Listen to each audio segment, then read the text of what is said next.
Welcome to Navigating Hope, your compass to health empowerment.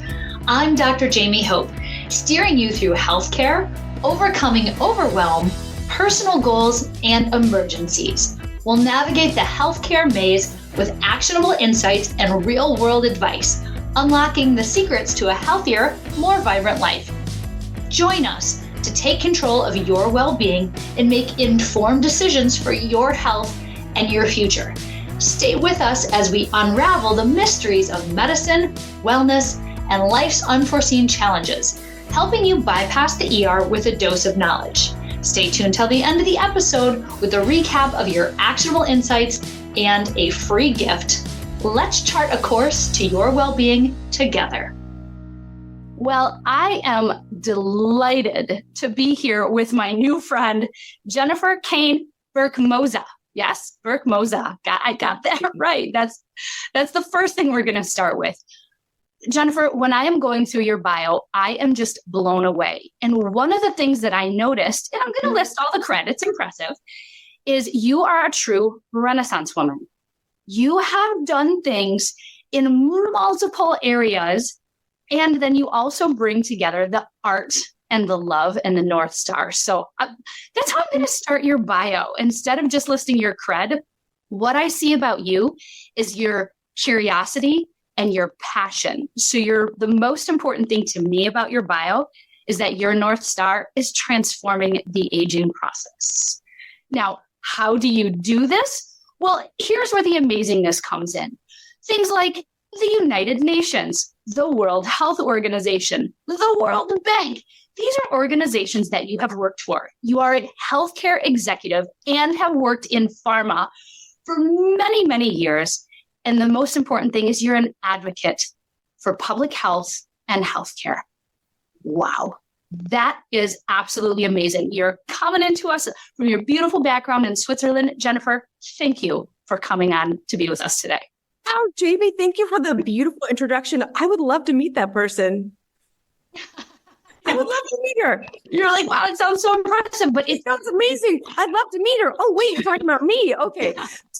So amazing. I'm so grateful that we have a chance to talk today and, right back at you. I think it's a mutual admiration society. I absolutely love that I get to be on the Hope podcast and to talk to you about this, like you say, this big ambition of transforming aging and transforming healthcare and reaching patients and transforming healthcare systems. So let's get into it. I love this. Yes. So, and I have this whole bio here. It will be in the show notes if anybody wants to read it. You are truly an incredible person in your professional accomplishments. So I want to go back a little bit to your origin story. How did younger Jennifer decide, you were that kid in 5th grade that actually did want world peace, right? Yes, and you meant it. And so you have designed a life around achieving the things that you care about. How did you become so passionate? Well, the passion, I think, was an easy one because I actually come from a family of healthcare people. Nice. So everyone in my family has either been a caregiver, including myself as a teenager. I was a caregiver. My grandmother did live with me for 4 years, and I did have to do her diabetes. Back in the days when you had to do the blood glucose monitor, and then you had to measure the color and then individually based on the color of how many units you'd have of insulin. So I had to do that as an actual caregiver. On a daily basis for years as a child, essentially. And on top of that, everyone in my family is involved in healthcare in some way or another, either through direct delivery, through research, through being a physician, or being an advocate. So it's just sort of by osmosis. So, some people sit around the dining room table, you talk about football, or you talk about, I don't know, whatever. We talked about advocacy around diabetes or healthcare rights and access. So that was something that was drilled into me that I loved and I wanted to be a part of. And I think, when you talk about the life or let's say career planning, for me, it was, I wanted to have that kind of impact. And it was along the way, I took different kinds of choices in my life, I'll say, in order to enact that impact. So it was never like, I want to do one thing. There were a lot of things I wanted to accomplish. And I think that I picked those up as tools to enact the bigger impact that we're talking about to transform healthcare and health. just a small task such as transforming healthcare. No, no big deal, right? But I love that you took your skills to take on this. I mean, this is an incredible task. This is weighty. It's huge. The need is just always there. And so when places like the United Nations are tapping you as a resource, clearly you've done something right along the way to get there. Now, I am so excited to talk about your company, VivaValet. Thank you. As soon as I saw this, I said, how quickly can we get this in Detroit, where I am, and all over the world? And so instead of just saying, I have an idea, I'm so sure everybody's going to want, like we tend to do in the entrepreneurial world, of course, everyone's going to want my widget. You took your time and you researched what your people actually need. So tell us about how you did that.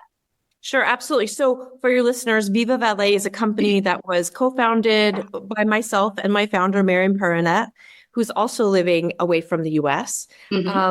We launched commercially and serving patients and customers in September, and it's an elder care platform.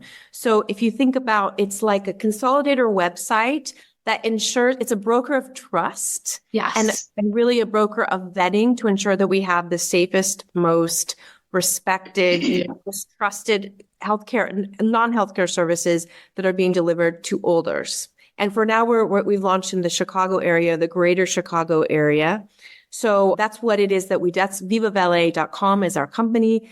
That's what we do. And you referenced it really correctly, is that we took our time, mm-hmm. and very often, especially because effectively we're a tech company that delivers services for olders. And so a lot of people might say, oh, I figured it out. Like you say, the widget, I know exactly what I'm going to do. I'm going to just go ahead and design this. We actually decided to flip that whole thing on its head.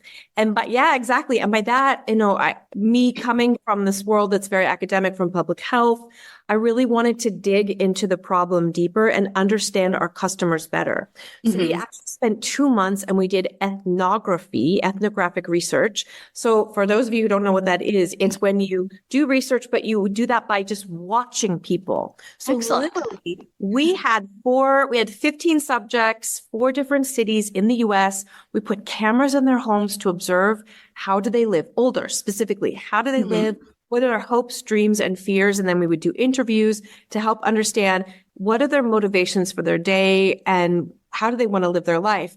And as a part of that with technology, how would technology actually help? Yes. So we actually really dug deeply into the issue and into their life first, and then we worked with them and other olders as well to help design the technology.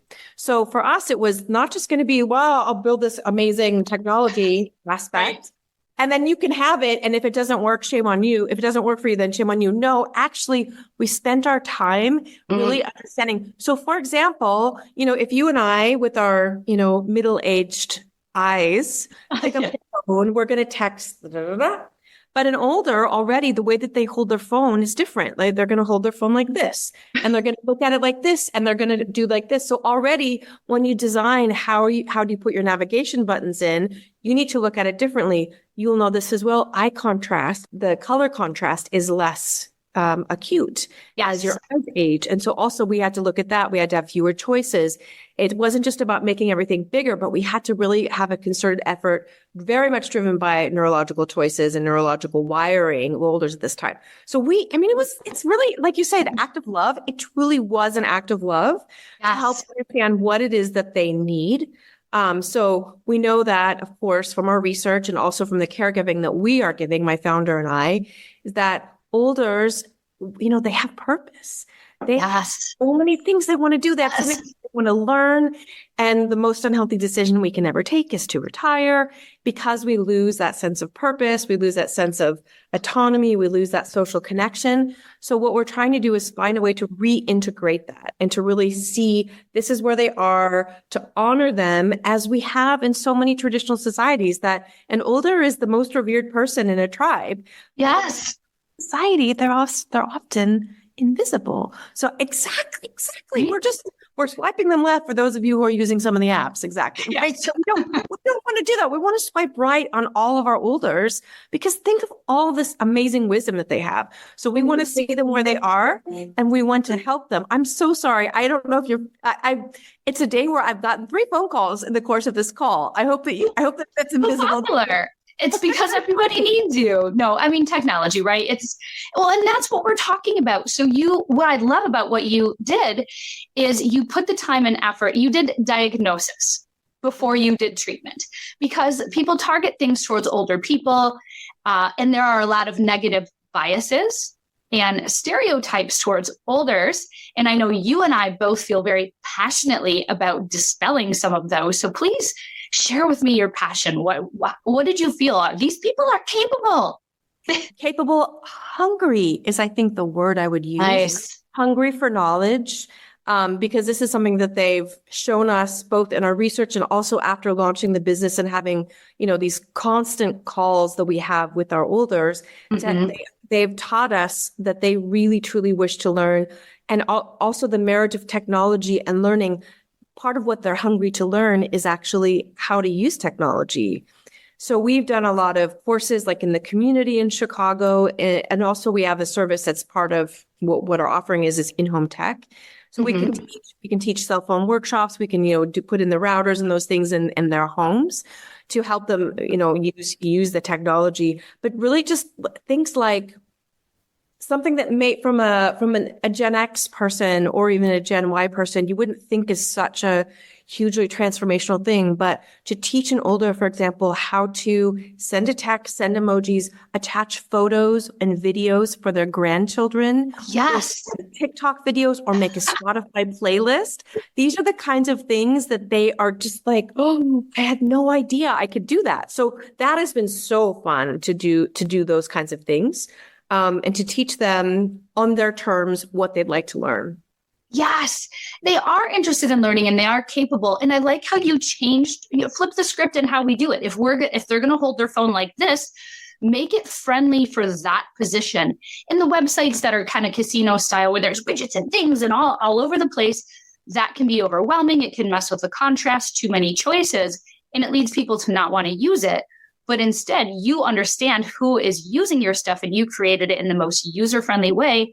Essentially, I would call it the Expedia of home care services. So tell me what how a compliment that you call it that, because that's what we hope to be, is that we are, this consolidator site. In order to get on that consolidation site, you have to be trustworthy, because that is the most important quality in anything that's home-based.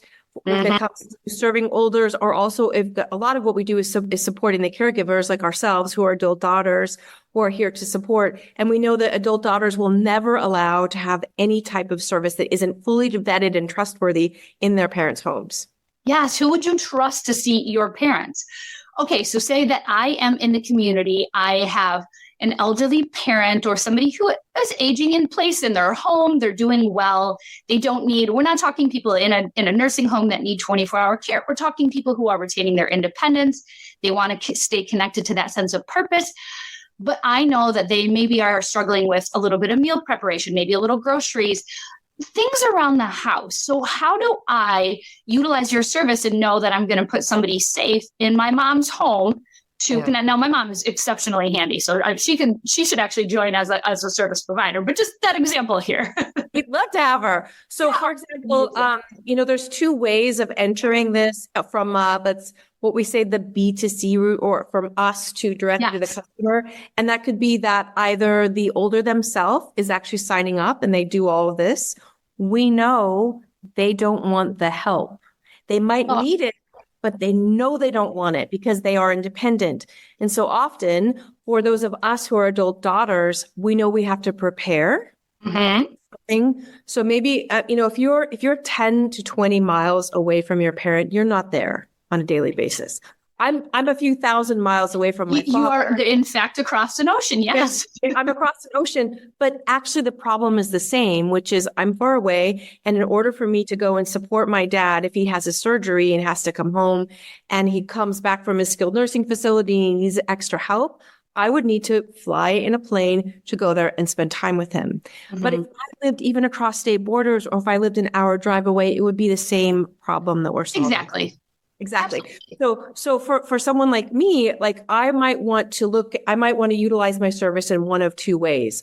I might say, oh, I'm going to prepare because I see that dad is losing his ability to move around as quickly. Maybe he needs a ride, or maybe he's lost his license, or like you say, there's food, or maybe we need some handyman or plumbing or electrical kind of work and support, or cleaning, those kinds of things, or pet care, for example, all of that kind of stuff. I might want to plan for that. Or as you are the ER doctor, Jamie. Yeah. Crisis strikes, and what do you do?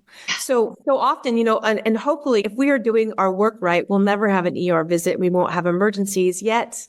That is A-okay. You know that I am trying to put myself out of business. We would love it if we did it, right? Yes, put everyone upstream and help them so they never end up in the ER having that worst day of their life. Absolutely. We would love it. And we also know that these things are going to happen, because when we look at aging and we look at the decline that comes with aging, many of our olders, and maybe even you and me sitting here, is we have this fantasy of, I am cruising along on my XY axis of life, and I am independent, and I am dancing my way through the grocery store, and I'm having a good time. I have a heart attack and I die. So it's like this idea of like, I'm great, and then no. But unfortunately, you and I both know that's not the way it's going to go, is that it's a series of dramatic drops and plateaus. And yes, there will be some improvement, but never back to the level they were from the very beginning of the story of the decline. So it's a series of plateaus and drops. And so what might happen is, especially for adult daughters like ourselves, we know that we're the ones who are pushed into doing this, is that we might be faced with a crisis where maybe our mothers or fathers are visiting you in the ER, and maybe they're having to go into the hospital. And then at charge, there is that critical moment that says, oh no, I'm in charge. Yep. And I've always, even through birth, I think it's so interesting that when you're in the hospital, or when you're older, or even when you're an adult child like us, everything you do is monitored. Everything, you're totally taken care of. You're reducing risk in every possible way in the controlled environment of a hospital. Every excretion is recorded. Every respiration is recorded. And then you go home. And often what's happening in these cases with olders is that they go home and maybe they don't have any kind of in-home care, but you've got an adult child who has never been schooled in how to do this. They're not trained. And they're thrust in this moment of, oh, I have to manage medications. Oh, I have to go home and become a physical therapist, and I have to become a physical therapist before they return home to make sure that the house is safe. And I've got to do this, and I'm a chauffeur. And all of a sudden you're thrust. And also you have children and pets and jobs in addition to that. Yeah. 100%. So that's actually something that we're hoping that we can help, is that, we see the need of our olders to remain independent, and we want to celebrate that, and we provide the services that they wish for, or maybe that their older adult children order. And in the moment of crisis, we're able to support the adult children when they're all of a sudden thrust into this moment. So you'd asked, if I'm living an hour away, I don't actually know everything that's happening in the community. I don't know who the most trusted service providers are. So that's also why we're here, is because we've done the vetting, we've done the searching, we've done the training, we've done all the testing, we do all the monitoring. We're constantly watching all of them and checks and double checks. We call your parent as well on a monthly basis, just to check in and make sure you're okay. After every visit that our service providers provide, they give us feedback about the older. Is there anything of concern in the environment? Is there anything of concern in their behavior? And as long as they've given the authorization, we give feedback to the adult child, and then the adult child action. So that legitimately brought a tear to me. Like, I had all the feels, because we need to be checking on them. They are amazing at putting on that brave front. They are intelligent. And even with early signs of memory loss, they can make it sound really good that they're doing well. And so to have that in the home, it's not a shame conversation. It's an empowering conversation. And we're checking on you because we care. I mean, really, other platforms like, I mean, Uber, Expedia and stuff, they certainly want my business, and they'll text me every once in a while like, hey, do you want some chicken tonight? But they're not asking me how I'm doing. And so to really put that heart into this, I just, wow, I love that. Well, it is driven by the heart, and it's driven by our love of a love and reverence of the elders, to be able to check on them and say, how are you doing? To get that feedback going back to the adult child. We see that we're doing a kind of intergenerational support in a way that can be very challenging from an emotional perspective. We also know if we take a step back and we become very academic, sorry guys, we know that this is a way of mitigating risk, which is mitigating some of the expensive and very predictable events that we don't want to happen, but can often happen, like falls. Yes. We're hoping that this is going to reduce falls. And of course, that reduces the cost of managing these patients as well. But from a human perspective, it's that, wow, I didn't have a hip fracture. I didn't have a femur fracture. I am able to dance my way through the discomfort and still have that great life. We want them to be able to have that beautiful life. And we want to be able to take away any of that stress that could be coming from the adult children as well. So you're focused on creating and maintaining safe independence. Yes. I absolutely love that. Now, so I want to bring you into my community, and for other people who are thinking, gosh, I really need this where I live. Now, are you going in and are replacing jobs? How are you interacting in that community? Thank you for asking that question, because it's one of my favorite answers, actually. And when you say, are we replacing jobs? So one might suggest that, as I describe this, that we are providing these services. Actually, our goal, it's this win-win-win virtuous circle that we're trying to create, is that we're actually bringing the most trusted, most respected local mom and pop shops that are already locally available. And then we screen them, we vet them, we train them. When I say we train them on how to deal with an older, the language, the compassionate service, what to do, what not to do, how to look at risk, how to, call us if there's something involving risk. But it's actually a business that's already involved in the local community. So we're seeing that this is a way of actually not just preserving the locally providing businesses, but amplifying them as well, because we're investing in their marketing, driving customers to them. We're also enabling them to have a new area of expertise, because maybe they loved olders, but they didn't know how to care for olders. Right? So you're enhancing the community and bringing it together in a seamless way to serve the people of that community better. Exactly. That's fantastic. Thank you. We're so extremely proud. It's like the beautiful marriage of public health, of caregiving, of business development. And it's of course, it's a woman's touch. I think the fact that we're women caregivers, I think that that's a huge differentiation that we have. You'd also asked, is our ambition to be outside of Chicago? Absolutely. Yes. We are. What we keep saying is we need to nail before we scale. And so we're on the final elements of the nailing, of making sure we understand what are all the components that we need to have in place before we can go to the next community. So we're about there. So we have some early communities that have already stepped forward to volunteer themselves. We will add you to the list, Jamie, for sure. Yes, immediately. Right on the list, because I have so many people in our community that could use it. And I know that there are other listeners that are thinking, oh my gosh, this is exactly what we need in our community to bring those together.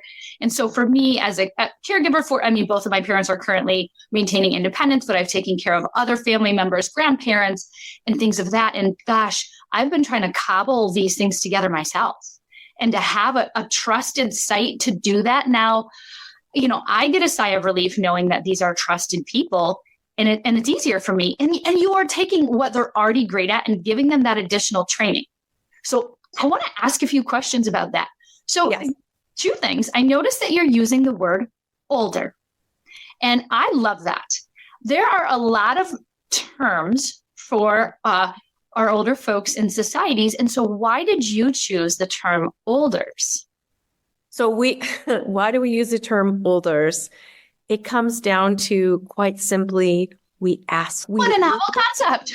We literally asked them because it was tearing us up. We were literally in knots because we wanted to demonstrate that we're showing reverence and respect to the people that were in those age groups. So yes. Seniors, is it elders?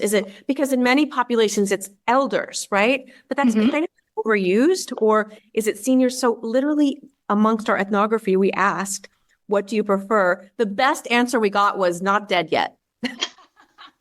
Not dead yet. However, T-shirt, I'm just going to start wearing that around. Not dead yet.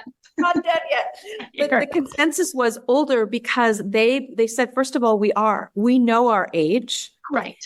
And what they said to us was, it's often people like us who are in middle age, afraid of getting older, that we're the ones who are a little bit scared of it because we're a little bit afraid of our own aging. Once you get above 75, they're like, girl, we're old. We know. Oh, my grandma was super sassy. Somebody there came in and is like, hey there, young lady. And she's like, I know I'm old. You don't have to pretend for my sake. It was so funny. She's like, no. I mean, my founder, Miriam's grandmother, had said, I'm never going to become you. I've been you, but you will become me. Yes. Yes. So that's also trying to look at them and say, that's true. And like sometimes this Russian doll, it's called a matryoshka, this doll that has all the different dolls inside of it. When you look at someone who's in their 80s, it's that inside of them are each of those components of them that has lived the life before. They've all been 15 and been devious, right? Yeah, they're 21er, right? They've been 30. Yeah. I have news for you. Grandma was babies. Grandma did stuff. Yeah, exactly. They have all those people inside of them. So they've been us. We're going to become them. We're looking at where we're going to be. We want to create the world that we want to age into. Yeah, that is just so beautiful. Yes, we are going to. Oh, I see a little doggy tail in the background. That makes me so happy. That is my favorite thing about technology platforms, that we get to see into people's lives and homes. But getting to see into your thought process, that you have created a business that is essentially a love letter for these people who they are marginalized by society. We have jokes, we have colloquial terms. We're like, they can't handle any of the technology, but they have incredible wisdom. They have lived through some of the major social and technological revolutions of the past. And so you honor them in that way. And that is just, I never, ever get tired of that. Thank you. Thank you for the endorsement. And we can't wait until we come to Detroit and the other populations that we hope to get to as quickly as possible. We really are excited. We're so excited to be able to keep serving, also to serve the youngers ourselves. And I know that you're developing something like this as well, the caregiver platforms and caregiver support. Absolutely. We're doing the same. We're also providing some support. One of the things also that's maybe a little bit odd about me is that I'm a professional improv comedian. That was actually going to be my next question. So this is so funny. I use a lot of these tactics and the tools from what you'd see on the stage, or even what you'd use to create sketches and to do improv theater. We train our service providers in some of these tools, obviously our own staff, people that run the call centers. And we've even done some for caregivers and for elders themselves. It's amazing. It's amazing. The concept of improv. So that was I swear we're best friends. I was going to talk about what are you training your caregivers, the service providers and that. And so that the concept of improv, and I know people are thinking, well, what on earth does improv, is any of this funny? Actually, quite a bit of it is funny. Let's be honest. There are so many. If you can laugh at humorous things, I mean, people our age, I have no problem joking about my bladder and having had 2 children jumping on that. So let's just go talk about that. That's the hot flash, right? Like the glowy skin. No, it's a personal hot flash, summer, right?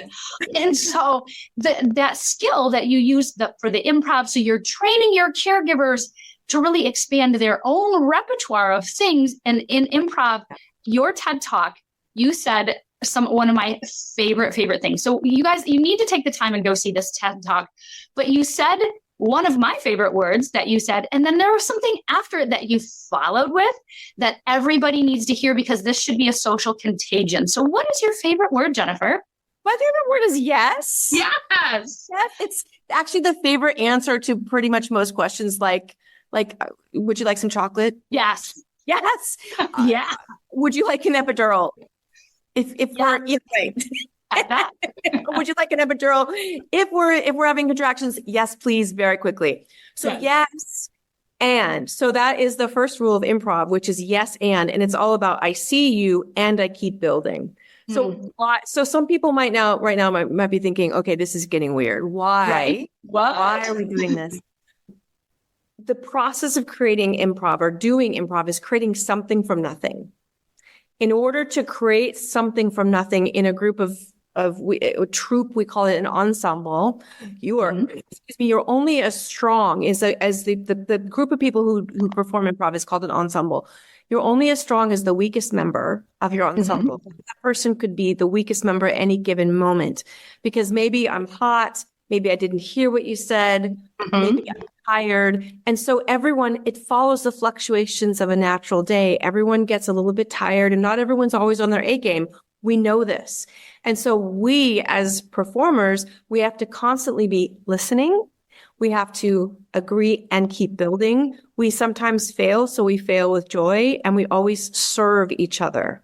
So this is you could say that would be the tenets of leadership. It would be the tenets of caregiving as well, because we know we're going to screw up. And so if we fail, just fail with joy and dust off and keep going.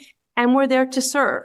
As a caregiver, we're not there to be the star. We're there to support our older or the person that we're caregiving for. They're the star of the show. We're there to support them.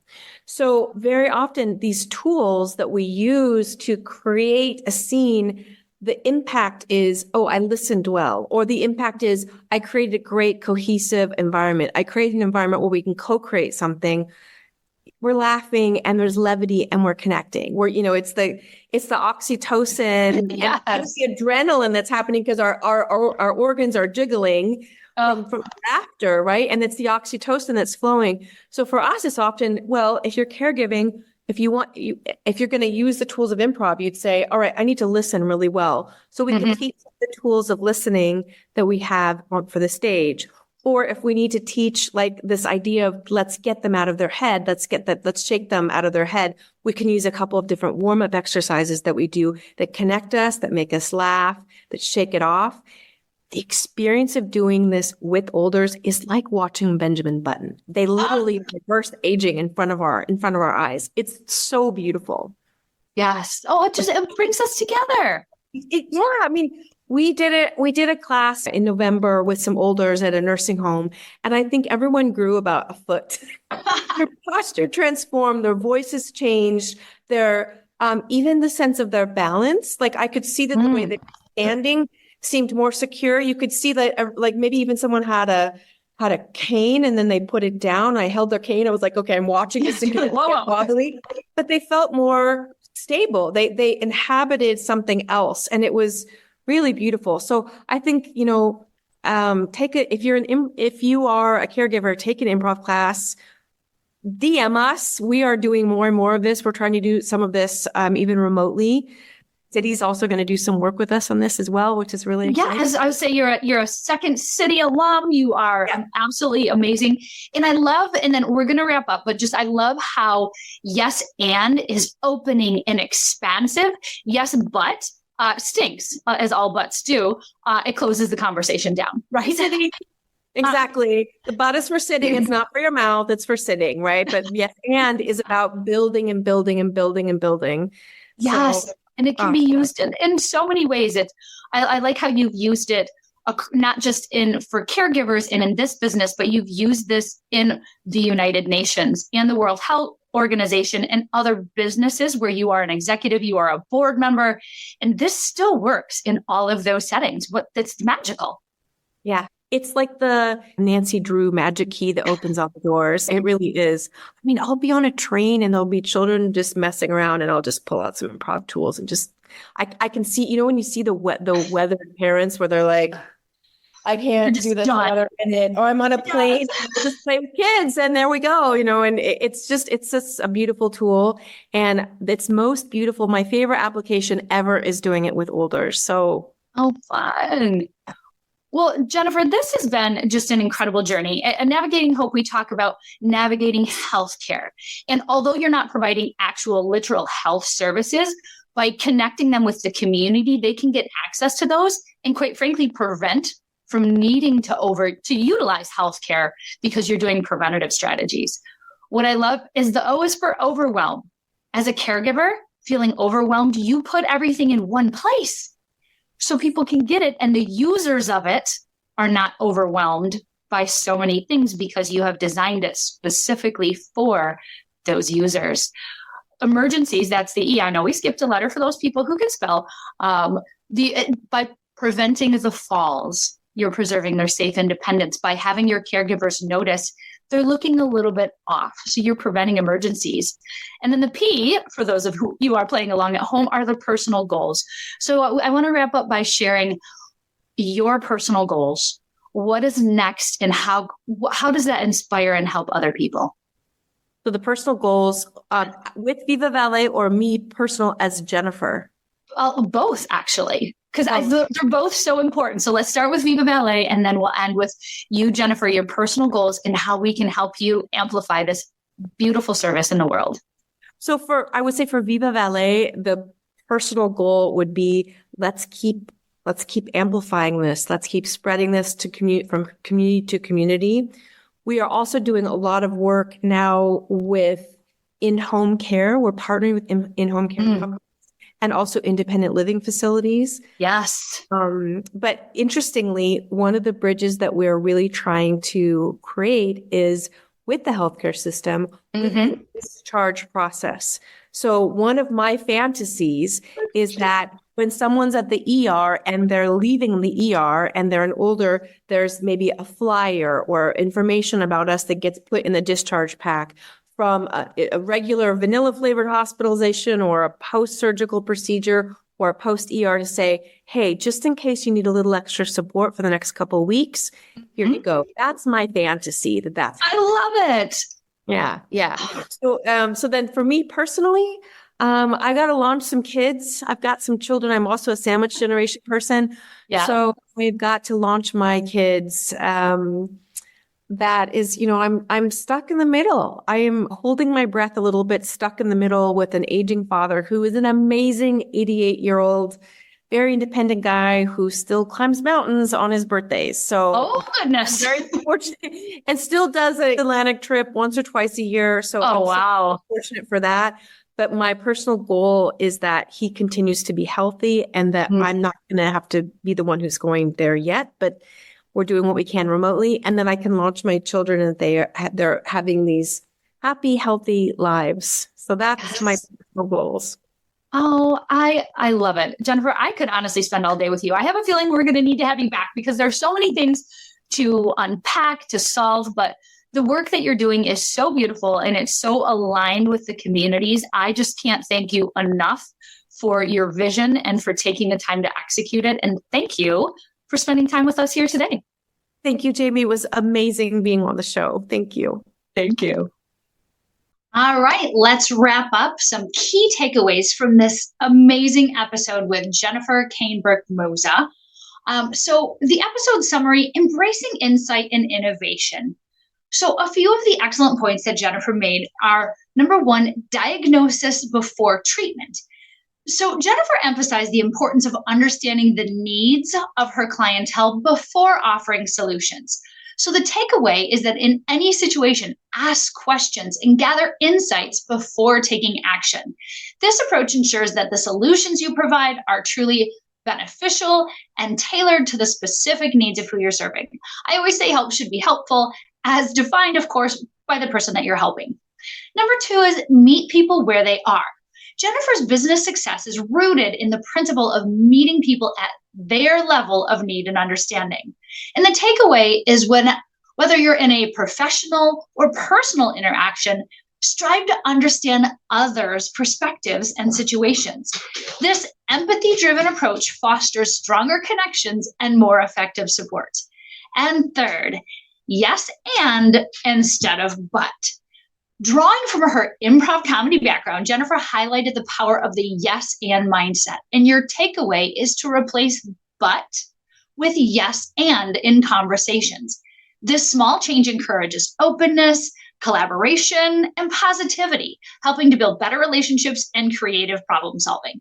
So, how can you apply these takeaways in your life? Number one, engage in active listening. Before making decisions, taking the time to listen, and in your workplace and personal life, ask for feedback and use it to inform your actions. Number two, show empathy and flexibility. Approach interactions with an open mind and that willingness to adapt to other circumstances. And consider how you can support others in a way that aligns with their current situation and capabilities. And third, positivity and collaboration.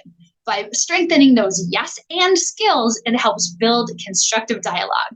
Use this technique to enhance teamwork, creativity, and problem solving in personal or professional settings.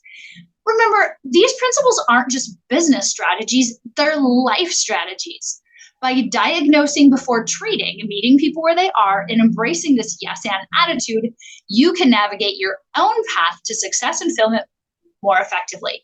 If you enjoyed this episode, don't forget to check out Jennifer's innovative company, VivaValet, at vivavalet.com for more inspiration, and click on the show notes for your free gift. One of the things Jennifer and I talked about were helping people navigate that space from when they're discharged from the hospital and safely getting home.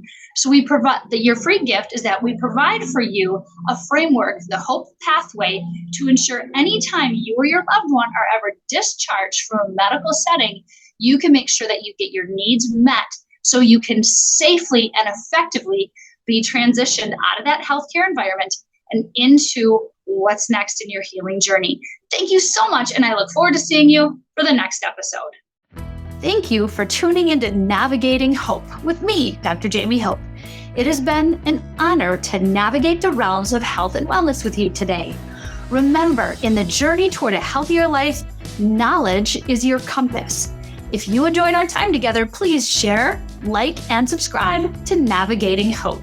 Join us next week where we'll continue to empower your health journey, arming you with the wisdom to navigate life's challenges and keep the emergency room in your rearview mirror.